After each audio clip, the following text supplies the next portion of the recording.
Bloque número 5. El reino de Dios. Doctrina número 37.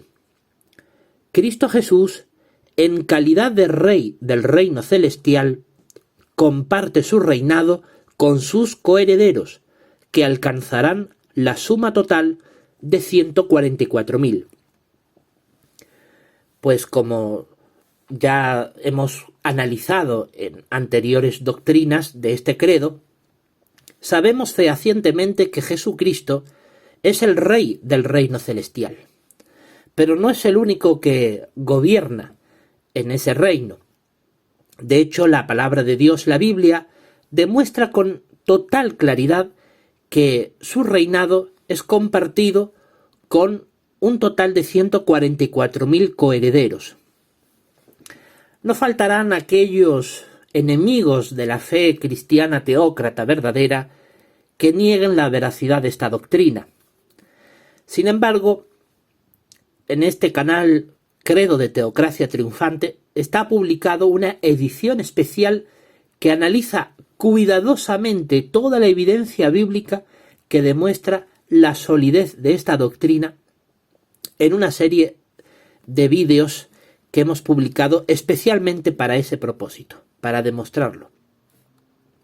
Sin embargo, en esta ocasión vamos a analizar algunas de estas evidencias bíblicas leyendo y examinando los siguientes textos bíblicos como parte del análisis de esta doctrina, dado que este vídeo forma parte de una larga serie de vídeos que analiza cada una de las más de 160 doctrinas que en este año 2025 conforma el credo de Teocracia Triunfante. Por lo tanto, vamos a comenzar examinando lo que nos dice Lucas capítulo 12, versículo 32, y ahí vamos a comprobar que el propio Jesucristo dejó claro que una cantidad limitada de personas escogidas serán las que hereden el reino que Cristo asume. Dice en Lucas capítulo 12, versículo 32 lo siguiente: no teman, rebaño pequeño, porque su Padre ha aprobado darles el reino.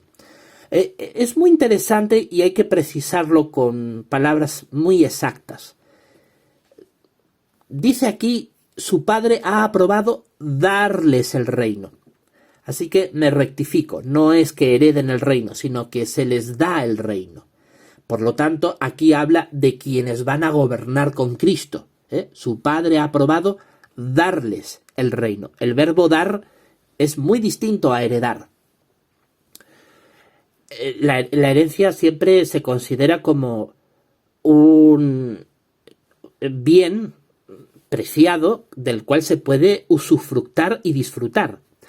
Pero aquí se habla de ejercer el reinado, de administrarlo, puesto que dice, su Padre ha aprobado darles el reino. Así que esta expresión demuestra inequívocamente que este versículo se refiere a quienes van a reinar con Cristo.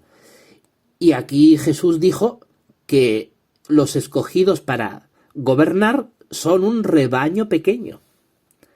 Por lo tanto, ya el propio Cristo declaró por Espíritu Santo que quienes vamos a gobernar con Él somos una cantidad limitada y escogida. En realidad, durante todos estos 20 siglos de la era cristiana que han transcurrido, en realidad si tuviéramos que distribuir 144.000 escogidos a lo largo de estos 20 siglos que han transcurrido, vemos que en realidad son un pequeño grupo a lo largo de cada uno de los siglos que han ido existiendo en distintas generaciones. Y hoy quedamos un pequeñísimo resto aún vivos en la tierra. Ahora vamos a examinar lo que nos dice el capítulo 22 de Lucas. Vamos a examinar lo que nos dice Lucas capítulo 22, versículo 28 al 30, que dice así: sin embargo, ustedes son los que con constancia han continuado conmigo en mis pruebas, y yo hago un pacto con ustedes, así como mi Padre ha hecho un pacto conmigo, para un reino, para que coman y beban a mi mesa en mi reino, y se sienten sobre tronos para juzgar a las 12 tribus de Israel. Estas palabras las pronunció Jesucristo la última noche en la que estuvo vivo antes de entregar su vida en favor de todos nosotros. Y las expresó delante de sus apóstoles fieles, cuando estaba celebrando la cena del Señor con ellos. Y a ellos les promete que van a ejercer el reinado con él, porque les dice: ustedes son los que con constancia han continuado conmigo en mis pruebas. En realidad, los apóstoles llevaban 3 años y medio, como máximo de tiempo, porque hubo incluso otros apóstoles que estuvieron menos tiempo, pero estuvieron 3 años y medio siguiendo con constancia a Jesucristo. Bueno, algunos han interpretado en estas palabras de que para que alguien sea un cristiano ungido, pues tiene que pasar muchas décadas de fiel integridad, como si nosotros fuéramos menos que los apóstoles, como que, no sé, quizás no tenemos la suficiente lealtad e integridad como para tener que esperar muchas décadas para que se nos unja. En realidad hay que tener mucho cuidado con estos conceptos antibíblicos y en realidad apóstatas que van contra la Escritura.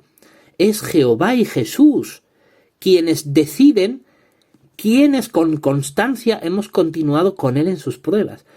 Ojo, no somos nosotros los que determinamos quién con constancia le ha servido. Eso no nos corresponde a ningún ser humano sobre la faz de la tierra. Es a Jehová y a Jesús quienes les compete exclusivamente decidir quiénes son los que por su conducta han demostrado que con constancia continúan con Jesús en sus pruebas. Quienes siguen el verdadero cristianismo a pesar de las grandes dificultades. Y él hace un pacto con sus apóstoles, a quienes luego el versículo 30 les promete comer y beber en su reino. Hace un pacto con ellos. Dice: yo hago un pacto con ustedes, ¿para qué? Dice al final del versículo 29, para un reino. Así que Cristo pacta con nosotros un reino, para que él pueda compartir la facultad legal que él tiene de reinar en el reino de Dios, y la comparte con nosotros, sus seguidores ungidos. Seguidores ungidos que sumamos 144.000, pero que los primeros de ese grupo relativamente pequeño, los primeros de ellos fueron los apóstoles. Dice: yo hago un pacto con ustedes para un reino, para que coman y beban a mi mesa en mi reino, y se sienten sobre tronos para juzgar a las 12 tribus de Israel. Así que, de la misma manera como Jehová pactó con Jesús para darle la potestad de ser rey y sacerdote, un pacto a la manera de Melquisedec, de la misma manera Jesús también pacta con nosotros para compartir su reinado con nosotros. Y de esta manera, estas palabras evidencian que Cristo hace un pacto con ciertos seguidores suyos para que podamos heredar el reino que él tiene en el cielo, a fin de comer y beber en su reino.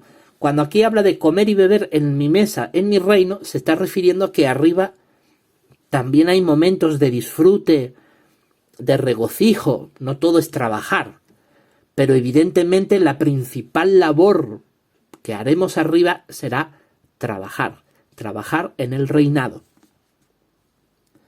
Y dice al final del versículo 30, y se sienten sobre tronos para juzgar a las 12 tribus de Israel. Así que cuando habla de tronos, está hablando del gobierno, ¿no? de la función de dominar y también de la función de juzgar. Es decir, no solamente arriba se legisla y se ejecuta la ley, que son las dos principales funciones de un rey, sino que además juzgamos. Por lo tanto, estas palabras evidencian que Cristo comparte su reinado con sus coherederos, que como veremos más adelante en otras escrituras inspiradas, este grupo de escogidos, de coherederos, suma un total de 144.000. Pero vamos a seguir examinando más versículos al respecto. Leamos por favor lo que ahora nos dice Romanos capítulo 8, versículo 17.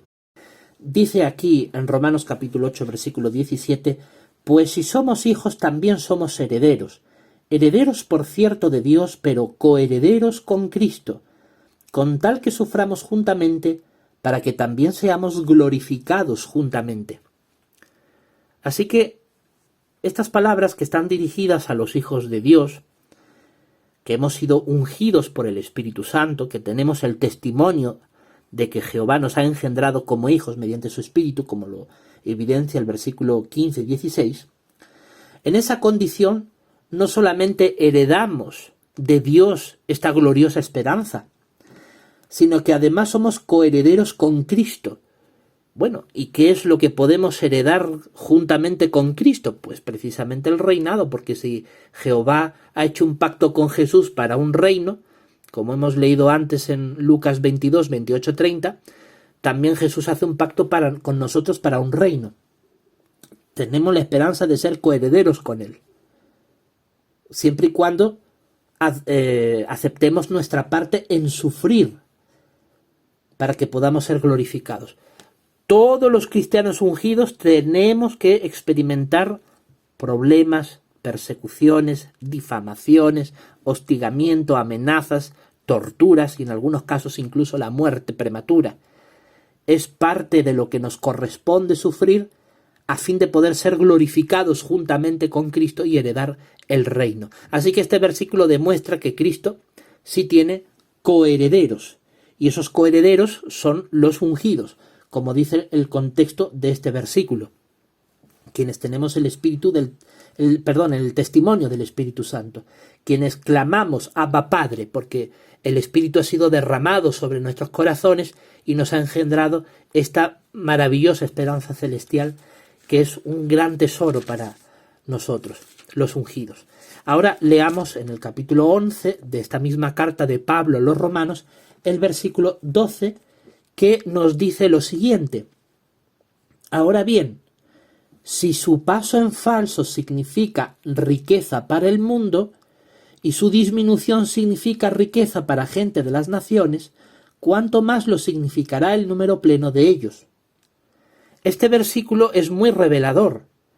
Nos demuestra que si el paso en falso que cometió el pueblo judío en el siglo I al rechazar a Jesucristo les implicó para aquellos que lo rechazaron no poder tener participación en el reino, no poder ser engendrados por el Espíritu Santo a quienes lo rechazaron. Recordemos que sí hubo un pequeño grupito de judíos que sí aceptaron a Jesús y ellos fueron los que fueron ungidos por el Espíritu Santo, pero no se completó el número.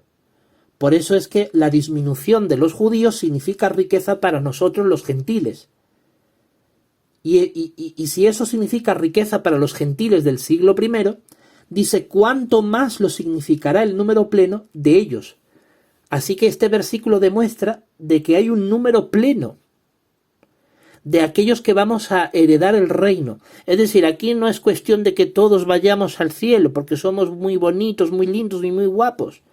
No, es porque Cristo y Jehová, porque recordemos que el que unge es Jehová, pero lo hace a través de su Hijo Jesús. Ellos ungen a un número pleno. Es decir, hay un número. Es incuestionable. Aquí no vale decir todos los buenos van al cielo. Eso es una doctrina apóstata, falsa, antibíblica, diabólica, completamente contraria a la palabra de Dios. La Sagrada Escritura declara taxativamente que hay un número pleno de los que vamos a heredar el reino con Cristo. Un número pleno. Les guste o no les guste a los apóstatas, ¿eso qué nos interesa? Lo que esa gente diga. Aquí lo que cuenta es lo que dice la palabra de Dios, que hay un número pleno. Y ese número pleno son 144.000. Lo declara la Biblia. Es un número pleno de los que tenemos que heredar el reino. Y para este número pleno, es decir, para el cómputo total de 144.000 significa riqueza, porque vamos a heredar prácticamente toda la creación. Es decir, a Cristo se le entrega el reinado de los cielos y después de Armagedón de la tierra. Nos pongamos a pensar lo inmenso que es el universo, la enorme cantidad de planetas y estrellas que hay arriba. además de esta maravillosa tierra en la que vivimos? Bueno, es una riqueza inmensa la que se nos promete a los ungidos, que vamos a poder gobernar si evidentemente somos fieles a Jehová y a Jesús. Por lo tanto, este versículo demuestra de que hay riqueza para gente de las naciones, de los que hemos sido escogidos para heredar el reino, y esto significa mucho más para el número pleno. Y qué felicidad que vivimos precisamente en la época de la historia en que este número pleno ya está casi completado en los cielos. Pero sigamos examinando más evidencia bíblica que demuestra que Cristo Jesús, como Rey de este reino celestial, comparte su reinado con sus coherederos, que alcanzan la suma total de 144.000. Vamos, por lo tanto, a leer primero a los Corintios capítulo 15, versículo 44 y 49 al 53. Primero el 44, que dice así: se siembra cuerpo físico, se levanta cuerpo espiritual. Si hay cuerpo físico, también lo hay espiritual. Aquí la Biblia declara taxativamente, de manera nítida, que nos espera un cuerpo espiritual. Ahora los ungidos que estamos vivos en la tierra tenemos un cuerpo físico, el cuerpo como ser humano que toda persona tiene al nacer y al desarrollar su vida sobre la superficie de esta tierra. Pero cuando muramos, tendremos un cuerpo espiritual, que es el que nos va a permitir vivir donde vive Jehová, Jesús y los demás espíritus fieles a Dios. Y ahora leamos los versículos 49 al 53, que dice así: y así como hemos llevado la imagen de aquel hecho de polvo, también llevaremos la imagen del celestial. Sin embargo, esto digo, hermanos, que carne y sangre no pueden heredar el reino de Dios, ni tampoco la corrupción hereda la incorrupción. Miren, les digo un secreto sagrado: no todos nos dormiremos en la muerte, pero todos seremos cambiados, en un momento, en un abrir y cerrar de ojos, durante la última trompeta, porque sonará la trompeta y los muertos serán levantados incorruptibles, y nosotros seremos cambiados, porque esto que es corruptible tiene que vestirse de incorrupción, y esto que es mortal tiene que vestirse de inmortalidad. Así que, según estos versículos, nosotros, como cristianos ungidos, mientras vivimos en la tierra, con nuestros cuerpos humanos, estamos hechos de polvo. La prueba está que si morimos, el cuerpo de carne y hueso que tenemos se desintegra y se convierte en polvo.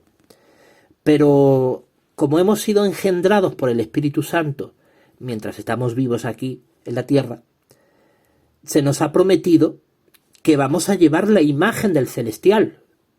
Tenemos una promesa en nuestro corazón que garantiza que si somos fieles al celestial, vamos a llevar su imagen. El versículo 50 deja algo muy claro. La carne y sangre no puede heredar el reino de Dios, lógicamente, porque el mundo espiritual está más allá de los límites del universo.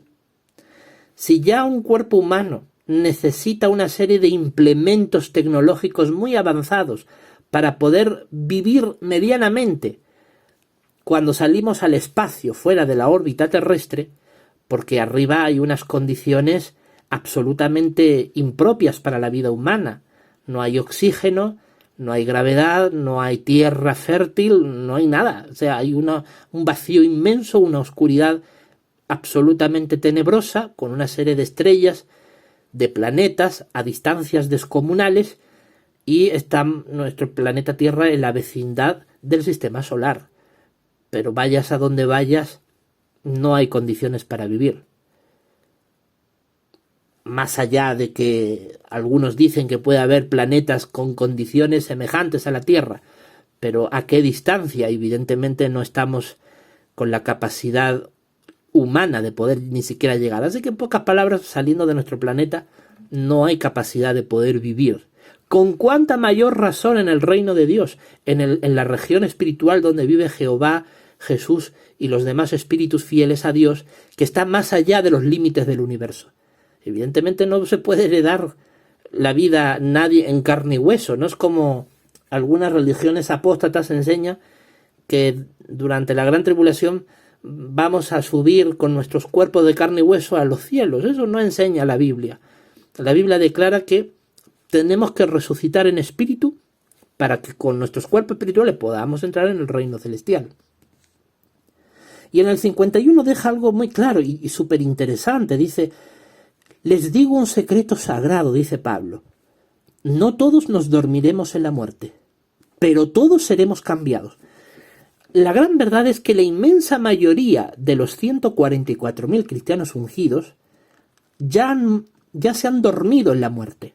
Es decir, han muerto o bien por vejez, o bien por la tortura y la muerte, la persecución, pero de cualquiera de las maneras su fuerza de vida en sus cuerpos humanos terminó por apagarse. Eso es dormirse en la muerte. Al final se murieron. Pero Pablo dice aquí: no todos nos dormiremos en la muerte, no todos. ¿Quiénes son los únicos ungidos que no vamos a dormirnos en la muerte? Aquellos que, incluyéndome, tenemos la esperanza, ojalá la veamos hecha realidad, de que durante nuestra trayectoria de vida podamos ver la segunda venida de Cristo, que será después de la gran tribulación, cuando Cristo venga con poder y gran gloria junto con sus ángeles, y estos ángeles van a venir a por nosotros, y seremos llevados al aire, al encuentro del Señor, en las nubes del cielo.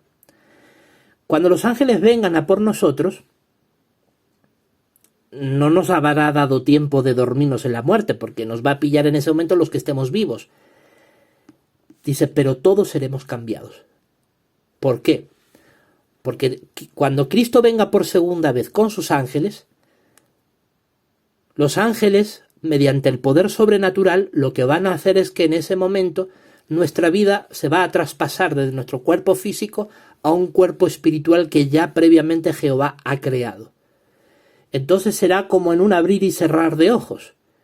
De manera instantánea, sin sufrir los mínimos dolores de la muerte, pasaremos de la vida en carne y hueso a una vida espiritual. Eso será después de la gran tribulación. Pero es que también los que se durmieron en la muerte en siglos pasados también tienen que ser cambiados. Por eso dice Pablo: todos seremos cambiados. Porque al final, mueras por vejez, por tortura, por persecución, o mueras porque el ángel viene a por ti a llevarte, al final tienes que resucitar en cuerpo espiritual. Lo que pasa que en el caso de todos será en un momento, en un abrir y cerrar de ojos. Esto demuestra que los muertos no tienen conciencia de nada en absoluto. Porque cuando una persona muere, no tiene conciencia ni siquiera del tiempo que ha transcurrido. Por eso será como un abrir y cerrar de ojos. Será en milimésimas de segundo. O sea, ni bien la persona muere, en condición de ungido, en ese mismo instante, para su conciencia, ya ha vuelto a la vida en sentido espiritual, o sea, en cuerpo espiritual. Aunque haya sido un ungido del siglo I, siglo II, siglo III, y haya resucitado en el siglo XX, porque estamos en la parusía. La Biblia declara que la resurrección de los ungidos es durante la presencia de Cristo, desde 1914 en adelante, aunque si somos más específicos con la profecía bíblica, desde 1918 en adelante han ido resucitando los ungidos en los cielos. Bueno, esa resurrección no importa si has muerto en el siglo I, en el siglo II, en el siglo V, en el siglo X de nuestra era. No importa en qué momento hayas muerto, será en un abrir y cerrar de ojos, porque los muertos no tienen conciencia de nada, ni siquiera tienen conciencia del tiempo que transcurre, porque simplemente se extingue tu vida.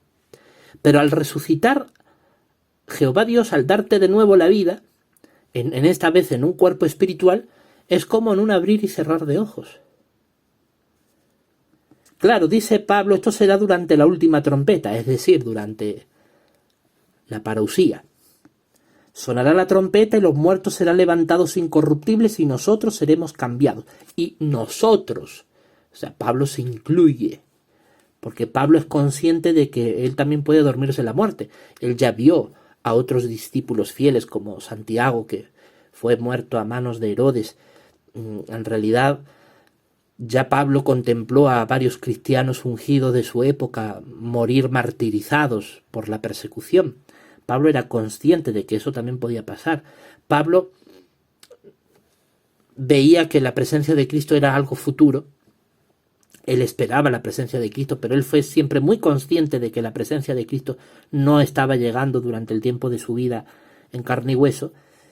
Y al final él reconoce aquí por Espíritu Santo, todos nosotros seremos cambiados. Él tenía la convicción de Espíritu Santo de que al morir iba su cuerpo a ser cambiado, iba a tener de un cuerpo carnal a un cuerpo espiritual. La tradición cristiana dice que Pablo fue decapitado por orden del emperador Nerón.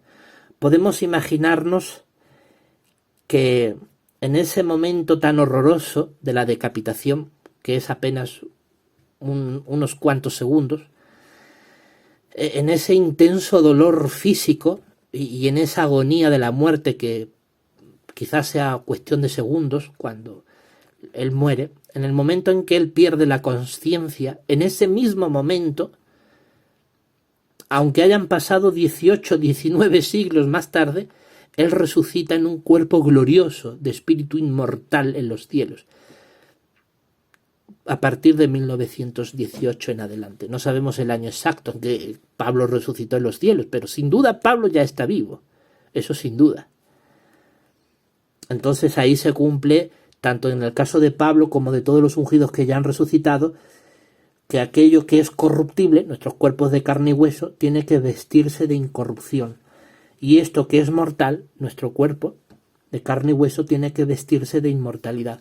En realidad todos los ungidos, no importa en qué época de la historia vivamos, si en los primeros siglos de la era cristiana o en este periodo tan avanzado de la historia, ya en la presencia de Cristo, no importa, nuestra esperanza es firme, clara, nítida. Esperamos que nuestros cuerpos sean cambiados, que pasemos de tener un cuerpo de carne y hueso a un cuerpo espiritual de inmortalidad e incorrupción. Un cuerpo que no se puede degradar, que es indestructible y que es inmortal, que tiene vida para siempre y que la muerte ya no es amo sobre los que resucitemos en los cielos. Entonces eso demuestra que hasta Pablo tenía esa esperanza de ser coheredero junto con Cristo, porque recordemos que Cristo resucitó como espíritu inmortal. En cuanto murió, resucitó el tercer día con un cuerpo glorioso. Eso sucedió el 16 de Nisan, específicamente el día 3 de abril del año 33. Y bueno, Jesucristo fue el primero en resucitar para el reino. Luego Jesús tuvo que esperar casi 1900 años más para poder darle la bienvenida en el reino celestial a otros muchos ungidos, personas santísimas que murieron en los primeros siglos, y así a todos los ungidos que han muerto fieles durante todos estos siglos que han pasado. Y ya arriba, la inmensa mayoría de los 144.000 han ido ocupando sus puestos. Y aquí abajo quedamos un resto pequeño. Vamos a seguir examinando estos versículos tan interesantes. Vamos a leer ahora lo que nos dice Pablo en 2 Timoteo capítulo 2, versículo 12, que dice lo siguiente: si seguimos aguantando, también reinaremos juntos. Si negamos, él también nos negará. Bueno, pues, aquí Pablo, en condición de cristiano ungido, declaró por inspiración divina que si seguimos aguantando las dificultades, las pruebas, la persecución, todo lo que nos presenta el día a día de nuestra vida, que pretende quebrantar nuestra lealtad a Jehová, a Jesús, y pretende hacernos desviar del camino de la verdad, del camino del cristianismo puro y limpio, si nosotros aguantamos todo eso y permanecemos fieles, dice, también reinaremos juntos. Si negamos, él también nos negará. No debemos jamás negar ni a Jehová, ni a Jesús, ni su palabra, la Biblia, a pesar de que otros se comporten mal, incluyendo a quienes afirman ser cristianos. No importa. No podemos jamás negar ni a Jehová, ni a Jesús, ni su palabra, la Biblia. y si nosotros aguantamos, reinaremos juntos. Es decir, Pablo tenía muy clara su esperanza celestial. Pablo estaba convencido de que si él perseveraba, y esto es una carta que él le envía a Timoteo, a quien él consideraba un hijo amado, también Timoteo era un cristiano ungido, engendrado por el Espíritu Santo, como la inmensa mayoría de los cristianos del primer siglo, por no decir todos. Entonces, los cristianos del primer siglo lo tenían muy claro. Si aguantaban, reinarían. Y esto también nosotros, los ungidos que vivimos 20 siglos después, también tenemos que tenerlo muy claro. Si nosotros aguantamos, si nosotros perseveramos, vamos a alcanzar el reino que Jehová nos ha prometido mediante su Espíritu Santo. Vamos ahora a leer Apocalipsis capítulo 5, versículo 9 y 10. En Apocalipsis 5, 9 y 10 dice: y cantan una canción nueva y dicen: eres digno de tomar el rollo y de abrir sus sellos, porque fuiste degollado, y con tu sangre compraste para Dios personas de toda tribu y lengua y pueblo y nación, e hiciste que fueran un reino y sacerdotes para nuestro Dios, y han de reinar sobre la tierra. Y le dicen a Jesucristo, a través de esta canción nueva, que Jesús es digno de tomar el rollo y abrir sus sellos. Es decir, Jesús es quien tiene la dignidad de revelarnos el significado de las profecías bíblicas. Jesucristo es el instrumento que usa Jehová para poder ayudarnos a entender el significado de las palabras proféticas de la Biblia. Por supuesto, Jesús se vale del Espíritu Santo para ayudarnos, pero nunca olvidemos que cuando Jehová a nosotros nos da Espíritu Santo, siempre nos lo da mediante su Hijo Jesucristo. Por eso es que Jesús es digno de tomar el rollo y de abrir sus sellos. Jesús es el único que puede abrirnos a los ungidos los ojos del discernimiento, del entendimiento, de la perspicacia y de la sabiduría, para poder comprender los significados profundos de la palabra profética que está escrita en la Biblia. ¿Por qué Jesús es digno? Dice: porque fuiste degollado, y con tu sangre compraste para Dios personas de toda tribu, lengua y pueblo y nación. Es decir, Jesucristo es el indicado para poder hacernos comprender las escrituras proféticas, porque Él ha sido degollado. Él ha entregado su vida por nosotros. Nos ha rescatado con su sangre preciosa y por lo tanto nos ha redimido. A todos los que ejercemos fe. Pero en estos versículos se refiere, de entre todos los que hemos sido redimidos por Cristo, específicamente a los ungidos, porque dice: e hiciste que fueran un reino y sacerdotes para nuestro Dios, y han de reinar sobre la tierra. Estas palabras demuestran claramente que Jesucristo no solamente entrega su vida por cuantas personas ejercen fe en Él y en su sacrificio redentor para darles vida eterna, sino que también específicamente Él redime a aquellos que hemos ejercido fe en Jesús y hemos sido engendrados por el Espíritu Santo. Y con esa unción tenemos la garantía de que vamos a heredar un reino, que vamos a ser reyes y sacerdotes junto con Jehová y Jesús durante 1000 años. Así que estas palabras demuestran que Jesucristo, como Rey y como Cordero que ha sido degollado para usar su sangre para redimirnos de nuestros pecados, bueno, estas palabras demuestran que Jesús también comparte su reinado con aquellos que Él hace que sean un reino de sacerdotes. Y por último vamos a leer el capítulo 14, versículo del 1 al 5. Apocalipsis 14, del 1 al 5 dice así: y vi, y miren, el Cordero de pie sobre el monte Sión, y con él 144,000 que tienen escritos en sus frentes el nombre de él y el nombre de su Padre. Y oí un sonido procedente del cielo como el sonido de muchas aguas, y como el sonido de fuerte trueno. Y el sonido que oí fue como el de cantantes que se acompañan con el arpa, tocando sus arpas. Y están cantando como si fuera una canción nueva delante del trono y delante de las 4 criaturas vivientes y de los ancianos, y nadie pudo dominar aquella canción sino los 144.000 que han sido comprados de la tierra. Estos son los que no se contaminaron con mujeres, de hecho son vírgenes. Estos son los que van siguiendo al Cordero, no importa dónde vaya. Estos fueron comprados de entre la humanidad como primicias para Dios y para el Cordero, y no se halló en su boca falsedad, están sin tacha. Pues precisamente estos versículos nos habla de los 144.000. Aquí se declara que son 144.000 los que cantan una canción nueva.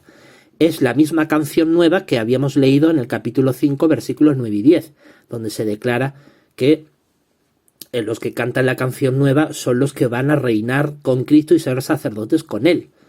Entonces, los que cantan la canción nueva, que van a ser reyes y sacerdotes con Cristo, aquí en estos versículos leemos que estos que cantan la canción nueva ascienden a 144.000. Por eso es que sabemos que se refiere a lo mismo, ¿no? Al mismo grupo de personas.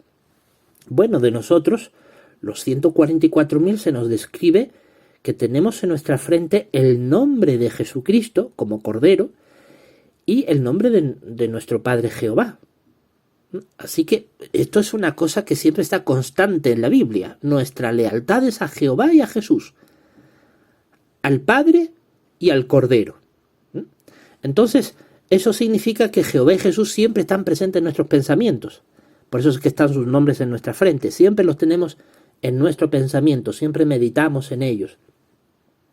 Siempre consideramos a ellos para darles nuestra obediencia y nuestra lealtad. Y nosotros cantamos una canción nueva. Esa canción nueva ya leímos en capítulo 5, versículos 9 y 10 en qué consiste. En que Jesús es digno de abrir los rollos, ¿no?, de desatar sus sellos, porque Él nos desató de nuestros pecados con su sangre preciosa. Él ha comprado personas de toda tribu, pueblo, lengua y nación, y nos ha rescatado con su sangre para poder precisamente ser reyes y sacerdotes con Cristo. Y bueno, dice el versículo 3, nadie pudo dominar aquella canción sino los 144.000. Es decir, nadie puede dominar esa canción sino los 144.000. Por eso es que solamente los 144.000 son los que cantan la canción nueva de que Cristo nos comparte el reinado y el sacerdocio en los cielos. Y bueno, aquí también se habla de los ancianos, los 24 ancianos. Los 24 ancianos es lo mismo que los 144.000, pero hay una pequeña diferencia, es que cuando se habla de 144.000 se habla de este mismo grupo, pero su posición en los cielos, ya habiendo alcanzado el reinado y el sacerdocio con Cristo en los cielos. Y cuando se habla de los 24 ancianos, se habla del resto ungido que estamos aquí en la tierra, que también, aun cuando nosotros estamos aquí en la tierra, también contemplamos a nuestros hermanos en los cielos. Y es curioso porque dice, y nadie pudo dominar aquella canción sino los 144.000. Esto es muy importante tomar en cuenta. Es decir, la canción que dice que vamos a ser reyes y sacerdotes con Cristo en los cielos, eso solo los puede cantar quienes ya han alcanzado la gloria celestial. Nosotros los ungidos que estamos en la tierra no podemos todavía cantarla, aunque la entonamos, pero no la podemos realmente cantar porque no hemos alcanzado todavía nuestro premio. Cuando muramos y consigamos resucitar, ahí podremos dominar esa canción porque formaremos parte ya de ese grupo de 144.000. Sin embargo, nosotros, en la condición de 24 ancianos, porque estamos en la tierra, aún así los escuchamos. Escuchamos a nuestros hermanos que están en los cielos. Dice el versículo 3, están cantando como si fuera una canción nueva delante del trono y delante de las 4 criaturas vivientes y de los ancianos. Es decir, están cantando la canción delante nuestra. Esto para los ungidos es un privilegio impresionante. Se nos pone la piel de gallina cuando meditamos en estas palabras, porque entendemos que los ungidos que ya han alcanzado su recompensa celestial están cantando de felicidad en el cielo y nos está animando a los que estamos aquí en la tierra a que permanezcamos fieles para que podamos lograr nuestro premio y podamos compartir con ellos el reinado y el sacerdocio. Dice de los 144.000 que ellos no se han contaminado nunca con mujeres, son vírgenes en sentido espiritual. Los cristianos ungidos que ya están en los cielos han demostrado durante su vida aquí en la tierra que jamás han coqueteado con Babilonia la Grande y con prácticas antibíblicas. Y dice, estos son los que van siguiendo al Cordero, no importa a dónde vaya. Esto es una de las grandes características del cristiano teócrata verdadero. Seguimos a Jesucristo, no importa a dónde vaya. Estos fueron comprados de entre la humanidad como primicias para Dios y para el Cordero. Hemos sido comprados. Hemos sido comprados con la sangre preciosa de Jesucristo. Hemos sido comprados con la sangre preciosa de Jesucristo, que Él nos ha comprado para nuestro Dios. Así, en realidad le pertenecemos a Jehová y a Jesús. A ellos le debemos obediencia y lealtad, porque Jehová nos compró mediante la sangre de su Hijo. Y vamos siguiendo al Cordero, no importa a dónde vaya. Dice, no se halló en su boca falsedad. Están sin tacha. Entonces en nuestra boca no puede haber mentira. La única palabra que puede estar en nuestra boca es la verdad de la palabra de Dios. Pues estos versículos que hemos analizado demuestran claramente que Cristo, Jesús, en calidad de Rey del reino celestial, comparte su reinado con sus coherederos, que alcanzarán la suma total de 144.000.